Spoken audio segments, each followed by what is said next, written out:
What do you think of when someone tells you they work from home? You probably think their days include daily naps, binging Netflix all day, doom scrolling on their phone, or just not being productive at all. You have a good day? Bye. For me, that is furthest from the truth, and I will tell you why. To some people, this is the ultimate life goal, to being able to make money without ever leaving the house. But even I've considered quitting my job myself, when I used to be the person who would think it's preposterous to quit such a high-paying job. I used to be the low-income kid who had free lunches at school, free bus rides, free college applications. And all I ever wanted to do when I grew up was just be comfortable enough to support myself. At a very young age, I was very financially conscious, and it's an insecurity that still lives within me today. So let me give some background of what I do. I am a site reliability engineer with about 6 years of experience. And what the main role of an SRE is, we wear a lot of hats. Sometimes we're called cloud engineers. Sometimes we are operation engineers. We're DevOps. There's a lot of different names. But the main responsibility that we take care of is that we take care of our infrastructure. It could be cloud, like AWS. It could be on premises. But we maintain these servers so our customers have a good experience with our software. There's no latency, there's no lag, everything stays functional. So we are the first line of defense for when something goes wrong. We are the first ones who get called. So you may think that just because you're getting paid a multiple six-figure job, that all those problems, all those cons are worth it. Let me tell you some cons of what I do and why I've considered leaving myself. I set my own hours, okay? But it's not the hours that anyone would ever choose. For my role itself, I work with international teams with India and China. And oftentimes during the day, there's not much work that I can do that will move our progress along as a team. I have adjusted my work hours to where I start working around 12 p.m. and I stop working at around 12 a.m. to 1 a.m. I may set my own hours, but in order for me to truly get anything done, I need to be working between the hours of 6 p.m. and 12 a.m. This is because I need to be working with my engineers in China and India in order to get our projects done. Side note, I may be Chinese, but I don't speak Mandarin, so the language barrier affects me greatly as well. The second thing is the stress of getting pinged at any time. As an SRE, we handle all the infrastructure that our services run on, and whether we're on call or not, we are likely to get pinged if something were to go wrong. So the feeling of trying to wind down is not always possible. There have been many times where we're walking our dog in the park, or I'm trying to get a workout in, and I get pinged, and I literally need to run back upstairs to my office to tend to whatever task that needs to happen. The third thing is software releases and deployments. You know when construction goes on a highway, and you usually see those people working at nighttime?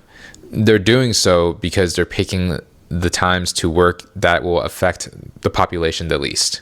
So you're forced to be at a graveyard shift, basically. The same thing applies when you're trying to deploy software and have a new release. Usually when we do releases now, it's usually on Friday night or Saturday night to have the least amount of impact to our customers. We used to do software deployments on Sunday nights because it would be our China engineers Monday, so they can help us if anything goes wrong. This involved me rushing home during every single one of my road trips that I went on to Monterey, Big Sur, Yosemite, Pinnacles to do the release on Sunday night.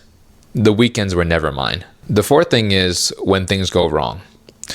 Since we are the first line of defense for anything happens, we are the first ones to get called into a war room. So when there's a new bug or an error that is continuing to be persistent, we could be stuck there for hours.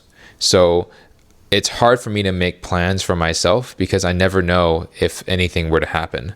Like my dinner reservations could get canceled, or I can't meet up with certain friends because I'm stuck at work for literally hours on end. And within a war room, there could be 60 people in this meeting, 20 people talking at the same time. The CTO is there. The CEO could be in there.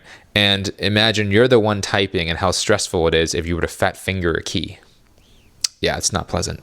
The fifth thing is the lack of time. If I were to count up all the hours I work in a week, I may work between 40 to 50 hours, sometimes more, sometimes less, depending on our workload that we have. But I feel like I work a lot more because I never have a large time chunk to myself. It's always an hour here, an hour there, and they're scattered all over the place. My biggest concern for the future is when it's time for me to have kids, how would I allocate time for them with this kind of schedule? This works right now because I don't have any other responsibilities to look after. But when I do, what will I choose? I'm not sure yet. I'm not sure what life's going to look like for me at that time. Even with all the cons, I still enjoy doing my job. I love that it's remote. I love that I can spend all the time right now with the family I want to. My work location is anywhere I want it to be, that I have a Wi-Fi connection. And most of all, I enjoy the people and my team that I work with. I understand at times how I feel trapped, and I have my moments where I really want to break out of the cycle and escape myself. This job has its pros and cons. It has great flexibility, but not always a time I want. Every job, I feel like it's a compromise right now. And at this time, this is the best option for me. I understand how good it feels to just drop all your responsibilities when you've been feeling really trapped, because I've been there too. But I can't do that at the moment due to the financial responsibilities I have of supporting my wife, our puppy, our house, and other financial obligations I'm tied to. And as a very risk-averse person, it's terrifying to me to completely burn through my savings without any income coming in. So for me, if I ever were to quit, I would need to have formulated a plan. I would need something more solidified for me at the moment to know that I'm going to be okay. But for now, I'm okay right now. I'm okay with where I'm at, with all the pros and cons attached to it, and I'm happy. I'm happy with where I'm at right now. So for the ones who have quit, I commend you for being brave. For the ones that haven't, I understand that it's a big decision to make, and sometimes quitting is not the right decision for you at all. But wherever we are at, I hope that we all can be happy and get through this tough time together. Because for those who quit, I feel like some people have underestimated how tough the job market is right now. And they believe that, yes, they may be good enough to get another job eventually, but when? That's the big question right now. It's a tough time to be unemployed and looking for a job at the same time. So for me right now, stability is what I choose. I hope some of you guys got some value from what I had to say or could relate to some of the situations I have been in. No job is perfect, and every company, every job has its pros and cons. So the way I see it is, how do you make the best of it?